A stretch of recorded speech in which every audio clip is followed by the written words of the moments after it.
I'm Jess. And I'm Karli. And this is the Only Human podcast.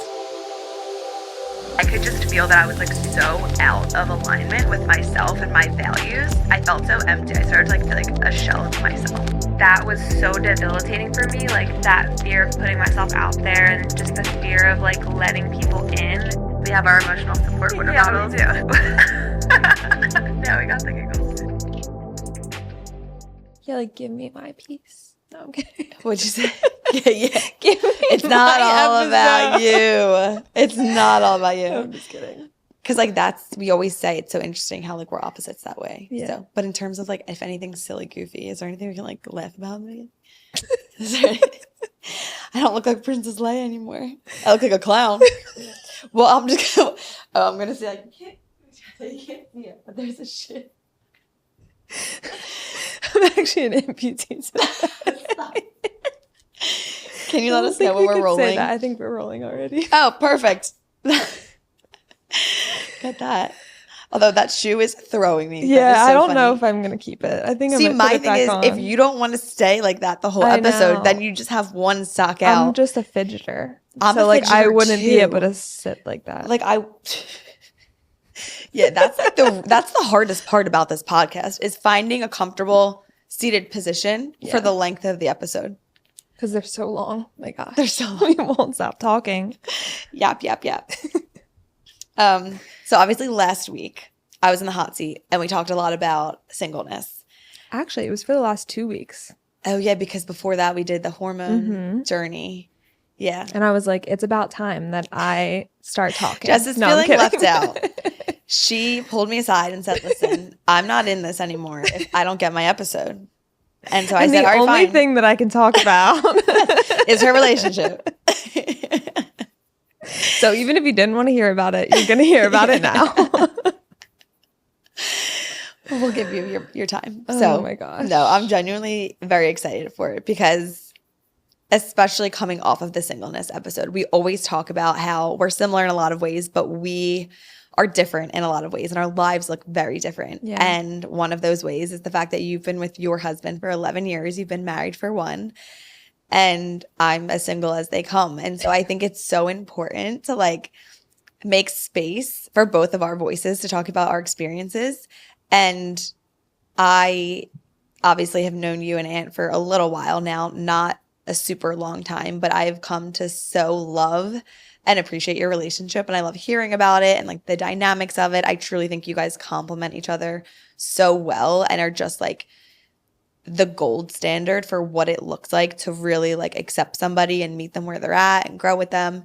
And I just think you guys have a very like healthy relationship, which is something I feel like a lot of other people either lack or are looking for. Yeah, thank you. That's really sweet. You're welcome. I'm actually really excited to talk about my relationship because even like from the Figuring It Out podcast, I wanted to talk about it. And I was like, Aunt, you've got to be my guest. Like, we've got to talk about our relationship because we just have so many conversations, just the two of us, about our relationship. And I'm like, this is like good stuff. Like, I feel like other people need to hear this. And just like us talking through what we've worked through or like what we're continuing to work through. And I feel like it's a great thing and I love it. But I think we do have this, give off this persona that like we have a really great relationship and it's all rainbows and butterflies. And like while a lot of it is absolutely like that, it doesn't mean that it's like not any work. So I'm like really excited to give way to like the work that we've put into it and like just show that it's not like you just get into a relationship one day and then everything's smooth sailing from there and there's like no work to be done. That's a great point because I think that's a lot of like people's mindsets and that's a big misconception that like when you find that person and it's like meant to be that it's just like easy and seamless and a smooth sailing from there. But all relationships are work and you're never going to be with somebody long term and never have any issues arise or like conflicts arise. It's really about how you handle it and deal with it and like move through it and you know progress from it. So I love that you like kind of opened with that. Yeah. And I was just going to say, like, coming off the singleness episode, I find a lot of moments where you talk about being single and I'm like, wow, I never even thought about that. Like, I never even thought about wanting to try a new restaurant and then having to like find a friend that's like available that can like meet you or whatever. Like, it just makes you appreciate the things that I don't have to worry about, like a travel buddy and different things like that.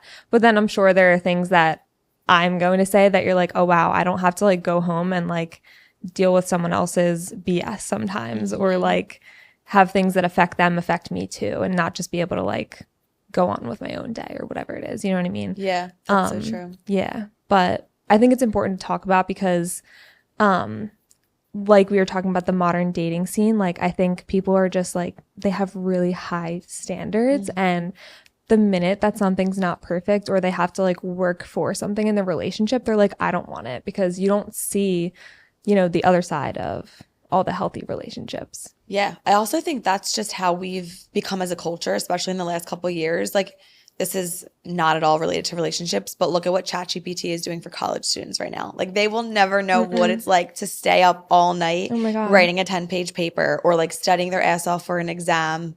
Like learning something. Like it's like, it's the work ethic. Yeah. That as a society, we're just pivoting away from. And I think that is true for relationships as well. People don't want to work through things because they think that that's the red flag, or like that's a sign to run, when no, that's a sign to lean in and like grow with this person and work through it. But that's not the mentality anymore, which is crazy. Yeah. That's such an important concept. And like, if everyone ran away at the first sign of like a problem in their relationship, no one would be together anymore, you know? And like, I will just preface this entire episode by saying like, we have a very healthy relationship. We don't have any like mental, physical abuse. Like, there are situations where like you are not going to want to stay in them and just like make it work. But like in our case, we're very lucky that like we both are very level-headed people and like willing to work with each other and like emotionally intelligent. So yeah, that's I will a say very that important caveat. It's an important distinction between like, it's hard to figure out, is this person for me? And like, I'm just ignoring all of these things and trying to work through it because I want it to work, or like, I don't even know what to say. I think is this person right for me? But we're just like. This is like giving like the follow the finger right now. No, I know. What you like, gave part of the scenario and then finish with the other scenario. With the other, yeah. I think, so you wonder if it's like you're just trying to make it work and like ignoring all of the warning signs, or if it's like really something to work for and it's like a healthy relationship that's the like right normal person. Things to work through. Yeah, but you're just facing a little bit of headwinds, which is normal and expected. Yes. Yeah, but being able to differentiate between that, because I do think there's people on the other side of the fence that are trying to like fit a circle into a square and stay with somebody just for the sake of not ruining their marriage, or, you know, whatever it might be, or not being single. But I think it comes down to intuition. And I think you can't coach that, and you can't talk about that. It's, you know, deep down if this is your person and you're working through a hard time, or if you're trying to work through hard times with the wrong person. Yeah. And only you know that answer. We can't really say anything. It is interesting though how you're saying I open your eyes to moments in my singleness journey that you don't have to think about, and it's because you haven't been single in 11 years. And so that's kind of like my first question. Like, I would love to take it all the way back to how you and Ant started dating, because I think your love is so like pure, but it's also so rare that you find people that have dated for so long and it's worked. Like, you're the love story everybody prays for. Like, how did it happen? Well, you know what the funny thing is Ben and Brie have actually been together longer than we have. If you think about that. Well, yeah. Did you guys start dating at like similar times, like, or similar ages? Because I guess you and Ben are the same age. Yeah. So, okay. So I think they probably have like maybe 6 months on us or something. But yeah. So like thinking about that, like, I don't know why I don't think of them as together for that long, but I only know them together. Yeah, so, that's so true. But yeah, I mean, I was 15, he was 16. I like to say that we met because of the fact that we were on the same ice hockey team for our high school. And doesn't like to think about it that way. But that was the only reason that we had conversation to talk to each other, because we were in the same classes as well. So that was in 9th grade. And then 10th grade, I had a boyfriend at the time, and then I broke up with my boyfriend. And very soon after, Ant and I started dating. I like texted Ant right away, and I was like, hey, like I just started texting him like as friends, and then it very quickly like Get him. yeah. Yeah, I made the move. She said, I know what I want, texted him and I was like, hey. So yeah, that was 10th grade. So like I got my permit and like got my license. Like we did all of that stuff together. We graduated high school together, went to college together. So how does Ant like to think about it? If it wasn't the ice hockey, was he just like, we went to school together, or I knew who you were? He said that we met in English class. Okay. Which is true, but like I'm pretty sure I went up to him and I was like, are you going to practice tonight? Like, why would I ever do that unless we were playing hockey together? So now, when you met back then, do you remember like having a crush on him? Was that something that you always were like, oh my gosh, Aunt DeRose is like so cute? Or did that grow with time? Well, so I had a boyfriend at the time that we met. So she's loyal. I can't She doesn't have wandering eyes. That, no, He's I probably can't not say that I had a crush on. You can admit it. We just had this like really good banter. Like we were good friends. Like we just like loved hanging out with each other. Banter's so important. It's so important. It's like the root of all good relationships. And he just like made me feel so good. Like we just had so much fun together. I feel like that was like a great foundation. Like we were friends. So yeah, I made the move and then the rest was history. And I feel like it's so interesting that we've gone through all of these seasons of life together, because 15 and 16-year-old Ant are like completely different than 27 and 28-year-old Ant and Jess. Mm-hmm. We have had to learn how to grow with each other and adapt to the people that we have become individually, and like our relationship has had to grow in different ways too. Yeah, I'm so curious what that evolution looks like, and if there were any points where you guys almost called it quits or broke up. Like in my mind, I'm trying to decipher, did you guys really like get so lucky and like meet your soulmates early on? Or did you face hard times that other people in similar situations at a young age faced, and you were like, actually, no, we still choose each other? And if you still chose each other, like what was it behind that? Yeah, so something that I didn't really realize, and I think Ant kind of said this to me, and ever since I was like, wow. But we pretty much from the beginning, we decided that like out wasn't an option. Like we've never said that out loud, but like it was never, we're not going to get through this, or I hope we get through this. It's like, how are we going to get through this? And I think like the biggest challenge that we had early on was when we went to college. I went to Penn State and he was going to Westchester, and that was the first time we were going to be like away from each other, and that was like really hard. We had been together for probably like 3 years at that point, and like everybody was telling us like couples don't make it through college. Like once you go long distance, like, you know, you get eyes for other people in college. Like it's just a party scene, and like you want to be single, all these things. So like there was a lot of anxiety around that, and like once we navigated that, we really kind of felt like, okay, that was really like the test. Like we got through that. We're good. We're stronger than ever. And like, we're going to be good. So it sounds like you kind of said it was always implied that there was never a way out, but it sounded like you guys were on the same page. There wasn't one person that wanted it more than the other person. No, we like always just, and like I said, that was never like a spoken thing. It was just like, that's how we moved. And like, we didn't realize that we were doing that at the time, but that's just like how we approached every situation. It was just like, how are we going to work through this? Like It was never like, I don't think I can do this anymore. It was like, yeah. So it sounds like commitment, loyalty, like some of those like core values have helped you navigate times like going away to college and having to like do distance. Like, are there any core values that you feel like you and Ant kind of like keep at the forefront that you come back to, even if it's like communication? Like, what do you feel like has helped you guys get from the time you started dating all the way to where you are now? That's such a big question. I know. I mean, definitely loyalty and just trust. Mm-hmm. Like just trusting that like we're safe with each other, if that makes sense. Communication is very, very important to us, but it's always something that we're working on. Like we're always trying to be better with our communication. Do you guys have similar communication styles? Or have you had to kind of try to like learn each other's and like mold them into one? We definitely did not have similar communication styles, I feel like.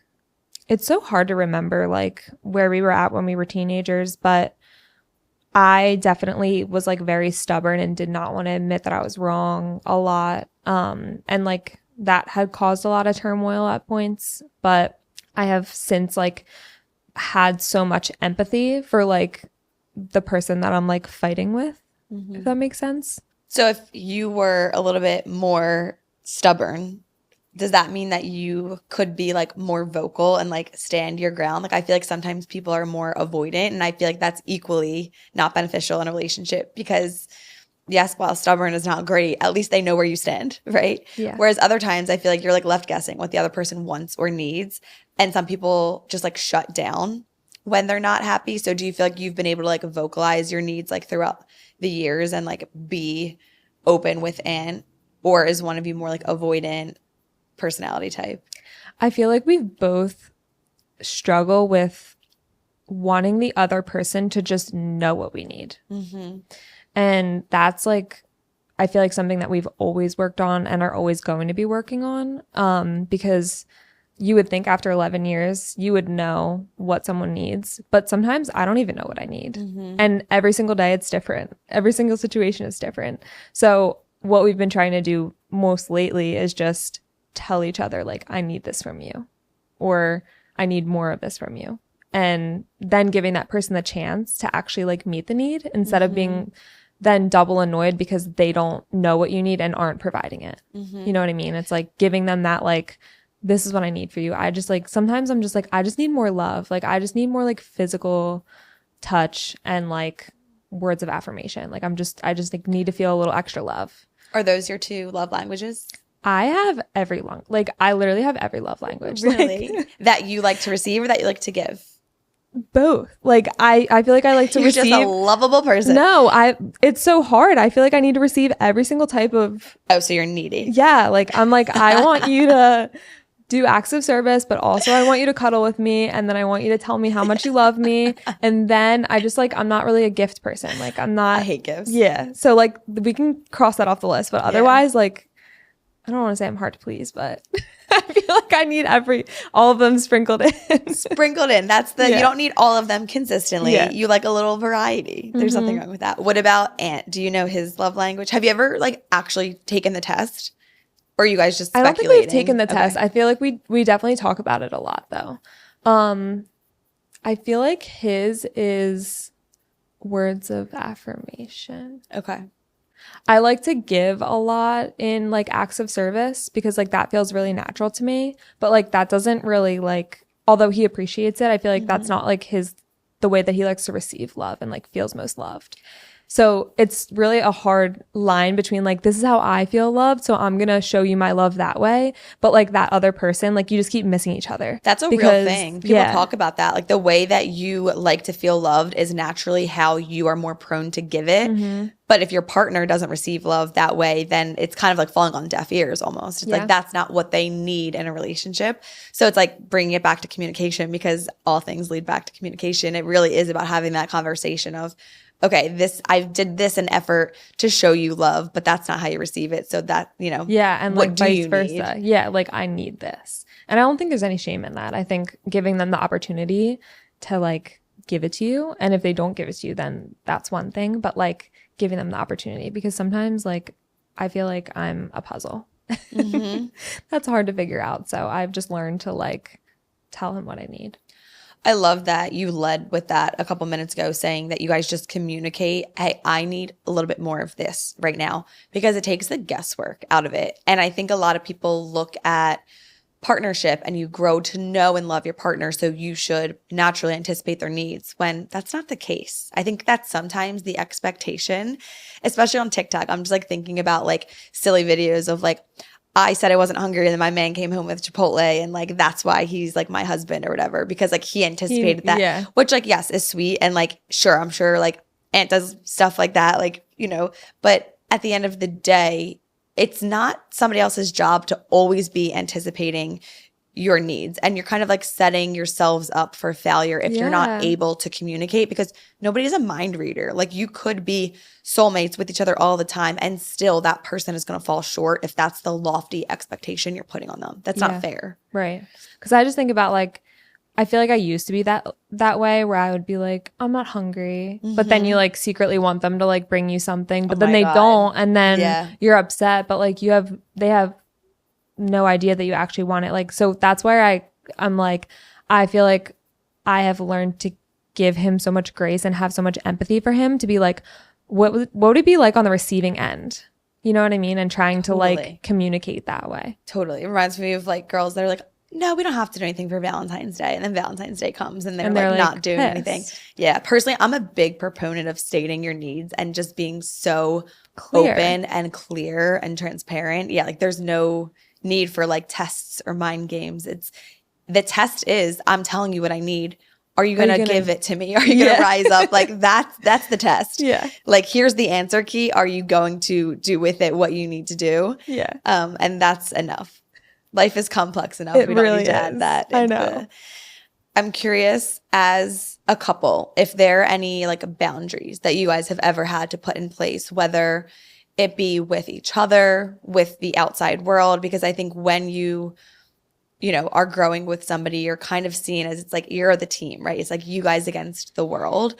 And so I'm just curious if there's any boundaries that you've had to establish along the way. This is like kind of related, but I want to say this, like, I just hate when people are like, oh, just wait until you're married. Like, stating that like we won't like each other anymore and we'll have like a miserable life. It's like, oh, well, you just wait until you have kids, or just wait in this.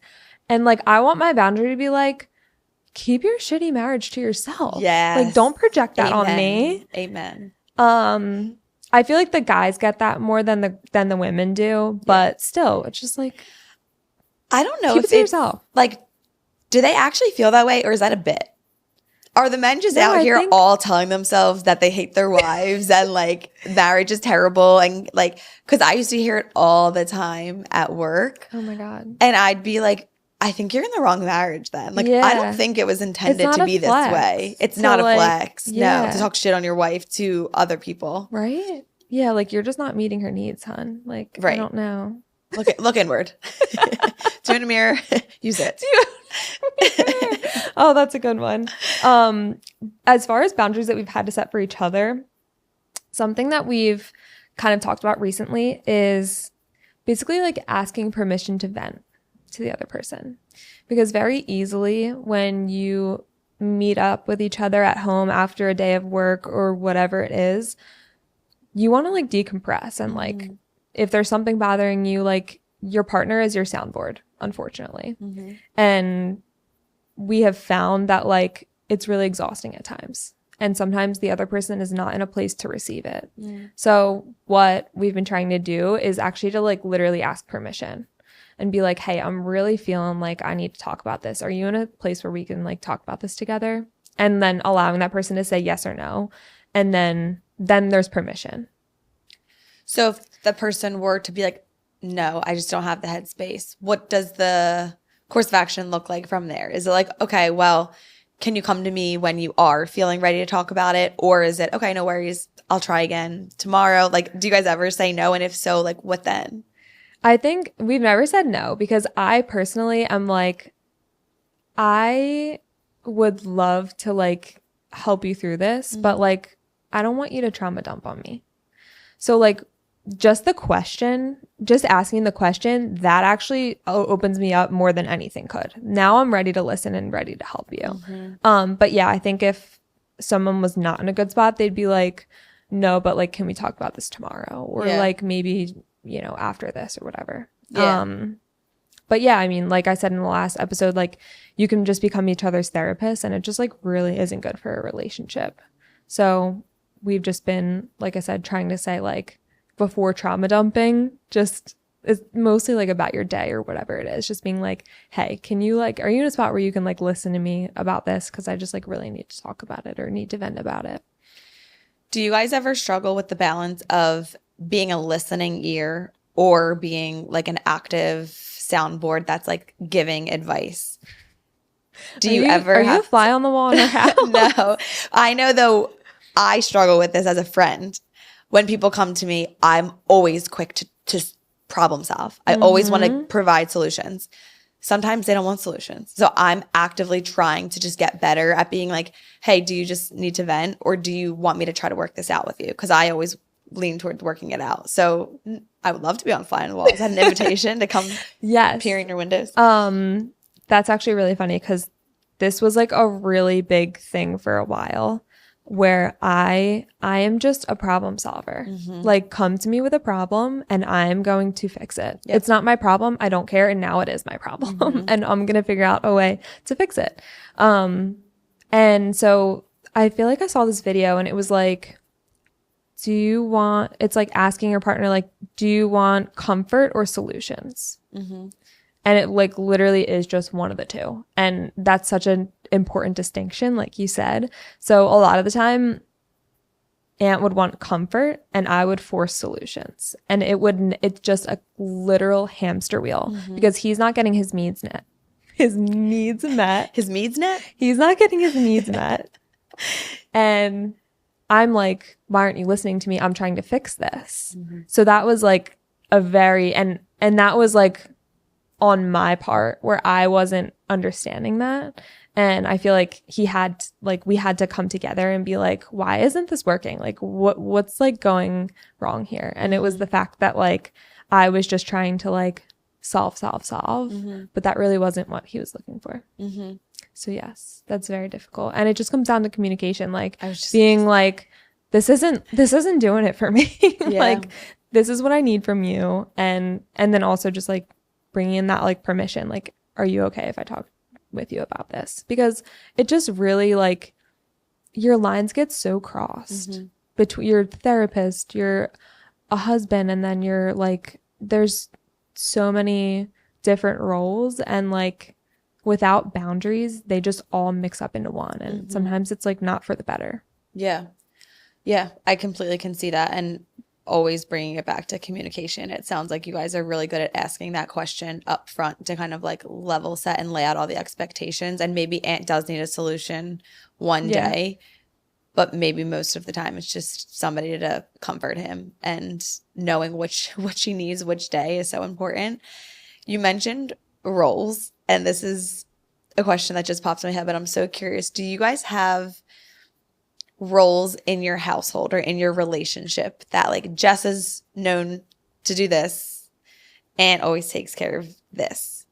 Whether it's like gender norms or like what's the territory and what's the breakdown? Because you guys are young and you're homeowners and you're living married life. So I'm just curious like how you guys do it. That's actually something that we kind of unexpectedly had to navigate when we moved in together. We didn't really have any other, like, we'd been living together already when we bought our house, but it was just with our parents. So we just thought it was going to be like the same, but better because we were by ourselves. But yeah, that's something that we had to like figure out. I don't know if I just had like really high expectations, but like wasn't verbalizing them. But like I just felt like I was like doing all of the housework and there wasn't like set roles. I almost like wanted to be able to like offload something mentally. Like I don't have to worry about that ever. Like Aunt takes care of it. So I feel like we both do the dishes. He right now has been doing them mostly all the time. He does the trash. Blue job. What'd you say? Blue job. What's that mean? You haven't never heard of blue job and pink job? No. So it's like taking out the trash is a blue job, like mowing the lawn is a blue job. Like they should all be done by men. But like a lot of people will say like cooking or laundry, you know. Yeah. Pink job. Yeah. I do most of the laundry. If it's like overflowing and Aunt's off, I'll do it. But yeah, I'll gather the trash from within the house, but like I don't take it out to the curb. What else? I vacuum. I feel like we're pretty good at splitting stuff and like wanting to help each other. I don't know. But it took a while to like figure it out, I feel like. What felt good to both of us. Because I only work 3 days a week. So like I typically have more time per se. But I was feeling like it was a little unfair that like just because I only work 3 days a week that like I had to do more. You know what I mean? Yeah. I don't know. Especially because on those 3 days, like you've mentioned before, like your schedule is so grueling. So it really is like a 15-hour day. And there's a reason why nurses only work 3 12s. Like I say only in like quotes, but it's because those are so demanding that it pretty much is synonymous with like working a 5-day work week. And I'm sure because you're out of the house for 15 hours, like you mentioned in the last like episode or whatever, whenever we recorded it, you have a lot to catch up on. Yeah. And so having some help around the house, I think just would probably make you feel more supported and respected in your relationship to not have all of that on your plate on like your quote unquote off days. Yeah. Yeah. I feel like he's really good at the dishes. Like he'll have them ready for me to throw my stuff in from work and then I'll just start it when I'm like, we're in like a good groove right now, I feel like. What about socially or like taking initiative when it comes to like date nights? Like how do you guys prioritize each other in your relationship in the chaos of life and adulthood? Well, that's a great question because literally the other day we just had a conversation that like we are not prioritizing our relationship right now.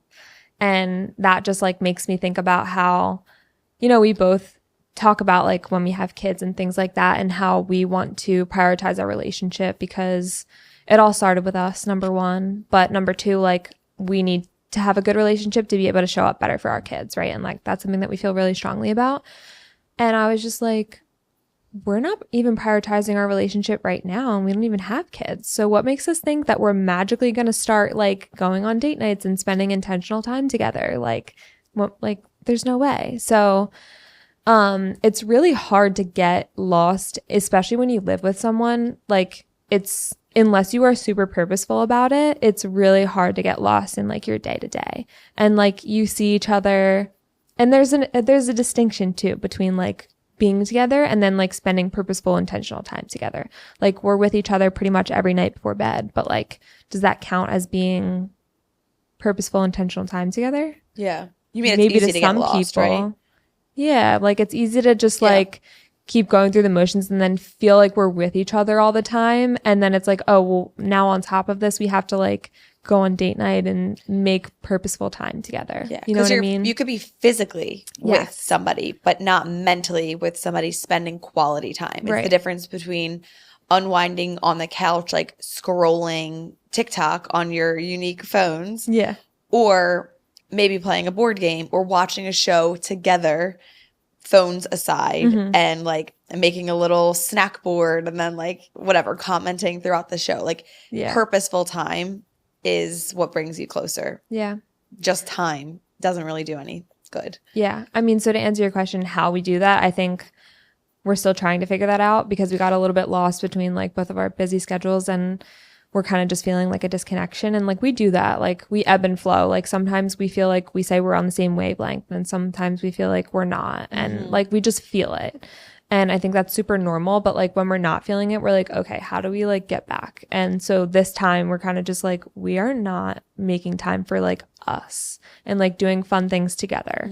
So I feel like it just comes down to like being purposeful and just like carving out time. Yes, the carving out. I was going to say, it reminds me of the Habits and Routines episode of acknowledging that you need to put structures in place. So just like a routine, you need to like be like, all right, every morning I'm going to get up 10 minutes early and do Pilates on my mat because that's going to make me feel better. Maybe for a relationship, it's like every morning we're going to go outside and drink our coffee for 10 minutes. And then maybe once a week we're going to make dinner together. And every Saturday, like whatever. Like I think it's all about being intentional and it's effort. It's a conscious effort. And that's what I mean about like maybe a single person wouldn't think about that. Like that's another thing that you have to fit into your day, possibly. I mean, it's like something that you want to do, but it's like another thing to worry about on top of like, am I prioritizing my health? Am I making time for my routines? Like, and then on top of that, I have to like consider another person and like fostering my relationship with that person too.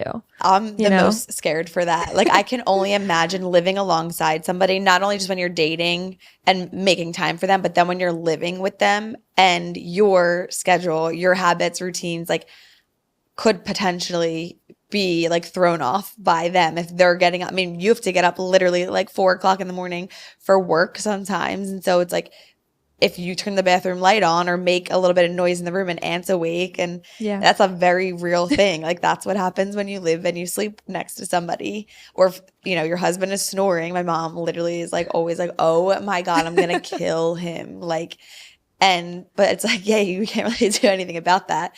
But it really does become about like the life together, and you're no longer just able to do your own thing at your own time. You have this whole other individual to take into account. Which, like, you want to do that. Like, just like they say with kids, like, it's not a burden, but it's just something that, like, you may not think about if it's not your day-to-day. Yeah. So looking at the other side of things, like, we've talked a lot about, like, being a unit and kind of, like, making time for each other and growing as a couple. But being in a relationship for 11 years, like, how have you been able to maintain your sense of self as just the individual, not just the wife? Yeah. I feel like our what was it, inner work episode, like gave a good glimpse into that, where like that's something that I just recently like removed myself as an individual and been like, wait a minute, I have my own likes and I can have my own hobbies, and like, not that I was forced to like be part of the unit, but you just get lost in it. And it's so, your relationship, especially when you live with someone, is so all encompassing. Because like most of the day, unless you're like at work, you're in a relationship and you are the wife and you have that partner with you, which I love. But that's why it's so easy to just like get lost in it. So yeah, I feel like just leaning into like hobbies, and like I have to like literally peel myself away to like spend time with other people. Like if I make plans with someone and like it's just me and like another girlfriend, just say, I am like dreading it. I'm like, oh my God, I have to leave Aunt. Like I could be spending time with him. Like I have to leave him and like go spend time with someone else. And then like as soon as I leave the house, and like I'm so glad I came. I have such a great time. Like I don't know why I get so like crazy, but yeah, it's just like what you're living day to day. That's so incredible that you still have that feeling and that strong desire to like be with him. Oh my God. And like just have his company, something as simple as his company. No, literally. Makes you so happy. I'm like, he's watching TV on the couch. Like I am missing out. Like I have major FOMO. Yeah. It's really crazy. Like I always say it, like there's just never enough time spent, which is like literally amazing. But yeah. Do you guys ever like have that conversation of, Jess, you should go out with the girls more, Aunt, you should go out with the guys more, or just, go pursue, like how do you talk about being individuals as a couple? Like, do you encourage it? Do you both acknowledge that like it's an uphill battle trying to like find your own hobbies and your own life outside of each other? I think it is easier for him, just being a guy and being a more social person in general. We've had a conversation recently where he's like, I feel like I just need more guy time. Like that's like fills my cup up, and like more social time. Like in the winter, you just typically don't go out as much and don't see people as much as you do in the summer. And like, I feel like that's when he really feels it, where he'll be like, I feel like I just need more social time, because that fills his cup up to then be more present with me. And I understand that. So while I might give him like a pouty face as he's going out the door and be like, come home soon, I like respect and understand that like that's totally like good for him. And like he knows that too. He's not like that you're not feeling like I'm him. like texting him. Funny. Yeah, it's funny. Like he doesn't take it to heart. But well, again, it goes back to what individuals need. And you're more of a homebody introvert. Aunt might need a little bit more of like social stimulation. And yeah, even though like you are partners and you choose each other and you want to be together, like he does need those other relationships to fill his cup to then make him a better person and better partner to you. It's funny. It's kind of reminding me of the dynamic between Amanda Batula and Kyle Cook, because he's always like, oh my God, Amanda, I need to go out. I like going out. And she's like, all right, but you don't have to go out until 4 a.m. Right. Not that yours similar, on that grand scale, but yeah, and stumbling in at 5 a.m. and Jess is like, where have you been? Yeah, but I mean, I think it's like really important to even recognize that for yourself. Like, I need this to be able to show up better and to be like happier and all the things, and just to fill my cup up. Like for him to recognize that and be like, I need to be more social, because like I could just hang out with him all the time at home, like.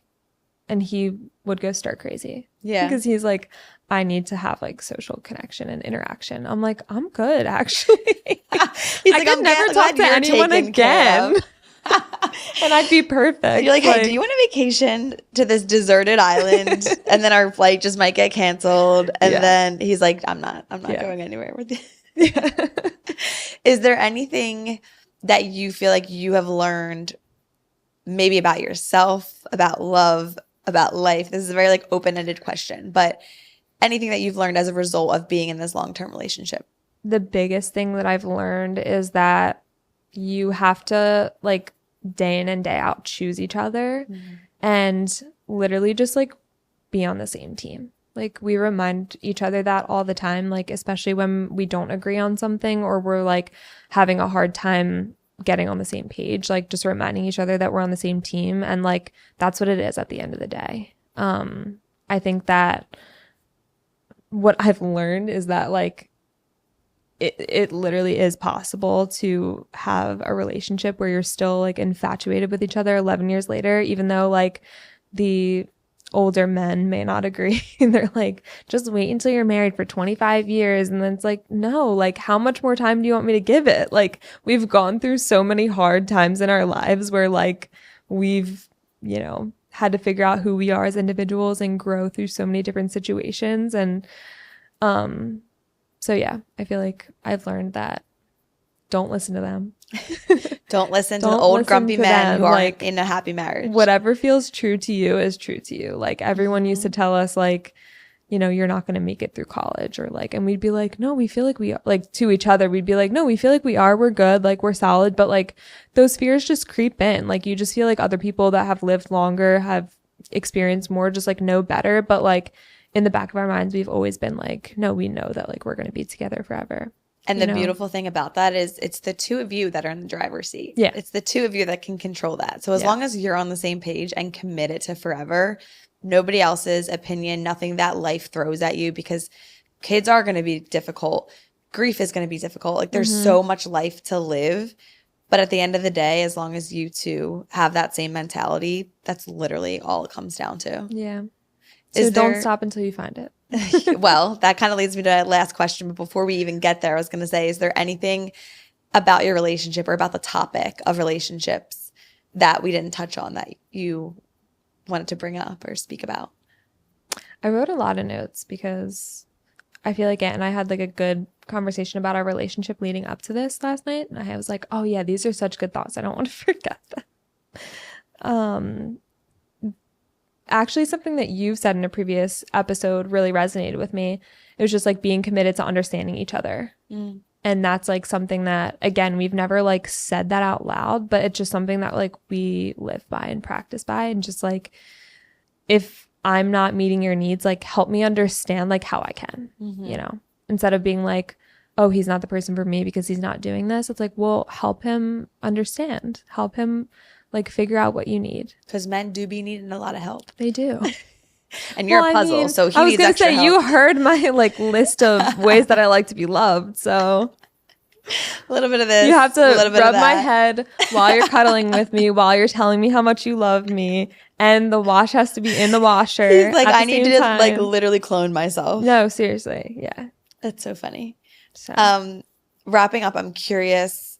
Obviously, you're in a very happy, loving marriage, and I'm single. So for the single ladies out there, any advice that you would give? You literally just said, like, don't settle until you find it. So that can very much be your answer. But is there anything else that you would tell somebody that's kind of like waiting out for a love like yours? I think it's just like what we talked about in the last episode, just like it's just a feeling. If it's not a hell yes, it's a hell no. Yeah. You know, like it's just a feeling. And like, I do think that things can grow into that feeling, but it doesn't have to be like instantaneous, but like, it's just a feeling. Like you have to feel really good. They have to make you feel really good, and you have to feel really good around them and want to be around them and just like feel the most yourself. Yeah, I think that's a really important aspect. I feel like I feel the most myself when I'm with Anne. And I've that's not like a flex because that's something that I'm trying to work on. But at the end of the day, like he is my like safe space, you know, it's like finding a home in somebody. Yeah, I love that. Finding the home. Because then you can literally take on life and be anywhere and you have home in that person. Yeah.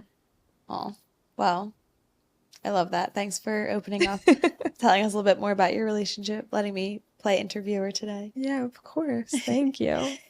What is your mental health resource this week? It is my daily gratitude journal.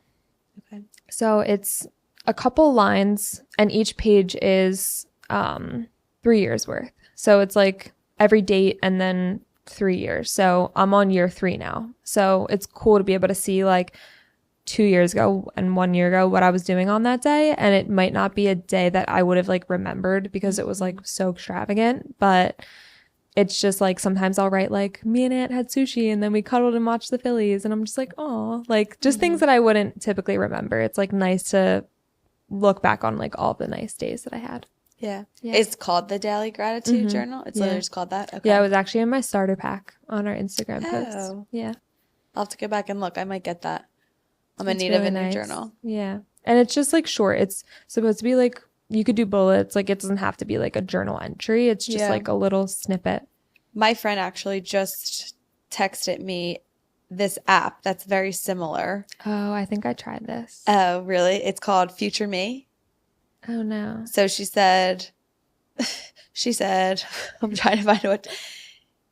You could schedule it to have it sent to your email in 1 year or 5 years or any specific date. It's cool because I forgot what I write, but then I get to see it and how I was feeling exactly a year ago. So it's called Future Me. I'm definitely like, I like to like handwrite, but some people kind of like the digital route. So that's also an option. But I love that concept, being like able to look back and be reflective. Yeah. Mine is actually also a book today, and it's The Mountain Is You. And I read this when it was, I guess, early 2024, because I remember reading it in my apartment in South Philly. And that was one of the self-help books that I read that literally changed my life. And if you are sitting on something, if you're sitting on a desire to do something, a calling to change your life, but you're scared and you feel like you're getting in your own way and you're self-sabotaging, get that book in like an actual physical copy of it, get a highlighter and a pen and become a student again and highlight what resonates, because that truthfully got me to take action again when I was feeling very stagnant in my life. And I think it just has a really good way at like relating your core beliefs, any like trauma that plays into how you live your life or don't live your life. And I just think it's a really great tool. I've read a lot of self-help books, but that one has really stuck out. Yeah, that one has stuck out and gotten me to actually take action and follow through. So highly, highly, highly recommend. I love that one because I haven't heard of it. Oh my gosh. The Mountain Is You. The Mountain Is You. Yeah, you should order it tonight. I definitely will. Yeah. I just read the first couple pages of What to Say When You Talk to Yourself again, because I feel like I need to like reread this. But yeah, that's definitely on my list. Okay. Well, I love that we can give each other book recommendations. Yes. I'm running dry over here. All right. Are you taking over the mic again as closer? No, you got it. I liked your now closing. You're kicking your feet up and you're like, all right, you take this for the next couple months. I can do a little bye. Yeah. Okay. Thank you guys so much for listening. We'll see you in the next one. Bye.